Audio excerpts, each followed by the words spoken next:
बिस्मिल्लाहिर्रहमानिर्रहीम नहमदुहु व नुसल्ली अला मुहम्मद रसूलिल्लाहि करीम। ये प्रॉब्लम वेक्टर एनालिसिस या वेक्टर कैलकुलस की है डिफरेंशियल ऑपरेटर चैप्टर से।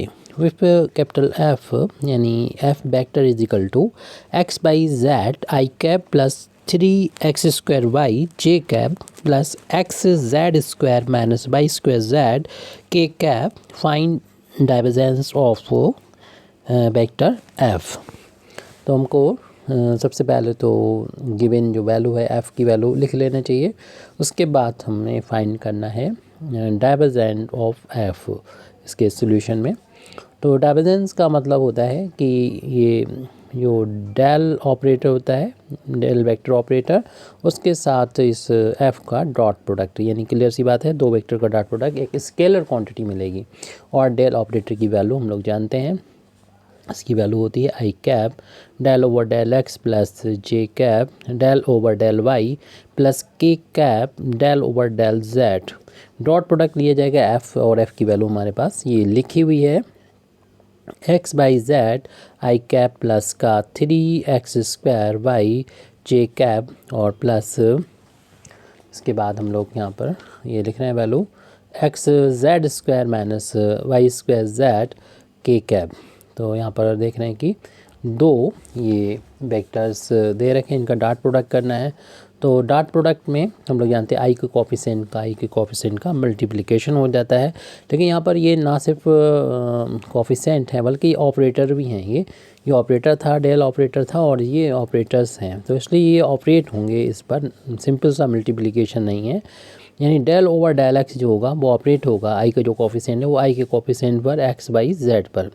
यानी ऐसा नहीं कि हम एक्स बाई जेड को पहले लिख लें और उसको बाद में, ऐसा नहीं कर सकते। ये ऑपरेट हो गया इस फंक्शन एक्स बाई जेड पर डेल ओवर डेल एक्स। इसी तरीके से जे का coefficient del over del y, तो जे के कोफिशिएंट पर ऑपरेट हो जाएगा। जे को कोफिशिएंट है 3x² वाई प्लस के का जो कोफिशिएंट है वो यहाँ पर के कोफिशिएंट ये del over del z operate हो जाएगा इस के कोफिशिएंट पे, जो कि एक्स जेड स्क्वायर माइनस का वाई स्क्वायर जेड है।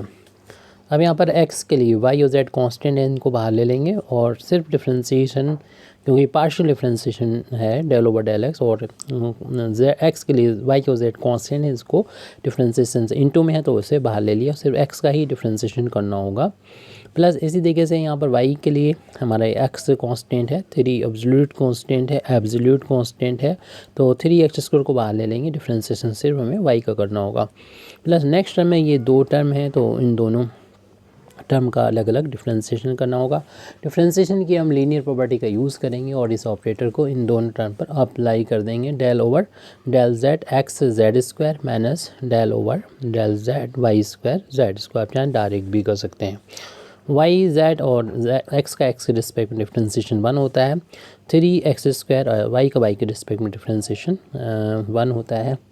तो प्लस यहाँ पर z के रिस्पेक्ट में डिफ्रेंशिएशन करना है, तो इनटू में x है तो उसे बाहर ले लेंगे और z² का डिफ्रेंशिएशन हो जाएगा, डायरेक्ट कर ले रहे हैं, पावर आगे जाएगी, जितनी पावर होगी उसमें से एक कम, यानी 2 - 1 ये 1 होगा, 1 लिखने की ज़रूरत नहीं है।